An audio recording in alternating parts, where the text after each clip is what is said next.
5টি অজানা তথ্য।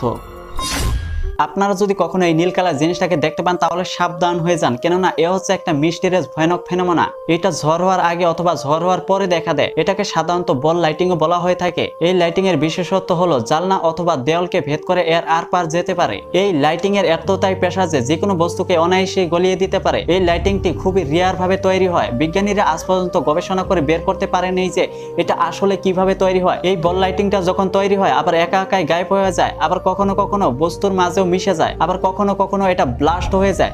যখন এটা ব্লাস্ট হয় মাঝে যদি মানুষ চলে আসে তার অবস্থা খুবই খারাপ হবে।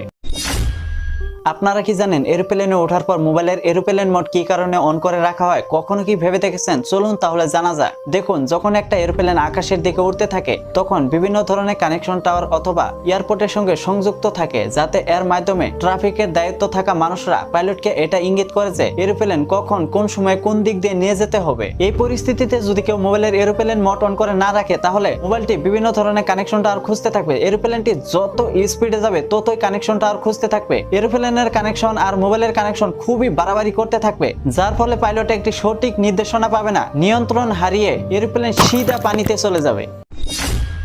কখনো যদি রান্না করতে গিয়ে তেলে এরকম ভাবে আগুন লেগে যায় তাহলে ভুলেও পানি দেওয়ার চেষ্টা একদমই করবেন না। পানি দিলে এটা কমে আসছে, এর সমস্যা আরো বেড়ে যাবে। দেখুন, যখন কোনো জায়গায় আগুন লাগে তখন পানি দিয়ে নিবানো হয়, পানি দিলে দ্রুত নিভে যায়, কিন্তু এই তেলের ক্ষেত্রে একদমই এরকমটা হবে না। যদি তেলের পাত্রে আগুন লেগে যায় এর তাপমাত্রা সর্বোচ্চ হয়ে থাকে 400 ডিগ্রি সেলসিয়াস পর্যন্ত।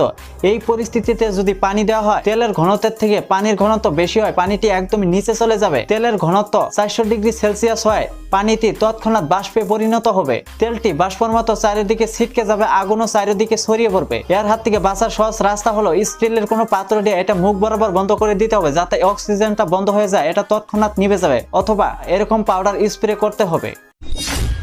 এইটা হচ্ছে অদৃশ্য দরজা। এই দরজাগুলো এরকম ভাবে ডিজাইন করা হয়েছে যে এই দরজাগুলো যদি প্রথমবার জন্য কেউ দেখে তাহলে বুঝতেই পারবে না।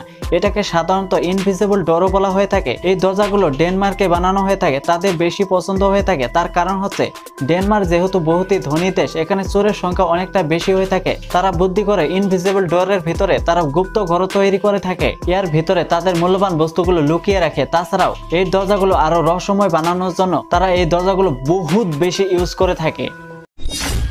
এই রহস্যময় পৃথিবীর ভিতরে ভয়ানক ও সুন্দর জায়গা যেখানে নাকি সবাই যেতে পারে না, এটা হচ্ছে বুদ্ধ হয়েন। এটা মাটির থেকে বহুত উপরে তৈরি করা হয়েছে। যখন এখানে কেউ উঠবে তার হার্টবিট 100% নয় 1000% বেড়ে যাবে। তার কারণ হচ্ছে এটা বহুত উপরে তৈরি করার সত্ত্বেও কোনো সেফটি নাই। আপনাকে যদি এখানে উঠতে দেওয়া হয় আপনি কি উঠতে চাইবেন? বন্ধুরা, আপনারা যদি ভিডিওর শেষের দিকে চলে এসেছেন, 5টি ফ্যাক্টসের ভিতরে আপনাদেরকে কোনটা অবাক করলো কমেন্ট করে জানাতে ভুলবেন না। কিন্তু এরকমই ইনফরমেটিভ ভিডিওগুলো দেখার জন্য ইউটিউব চ্যানেলটি সাবস্ক্রাইব করার রিকোয়েস্ট থাকবে লেটেস্ট ভিডিওগুলো সবার আগে দেখার জন্য।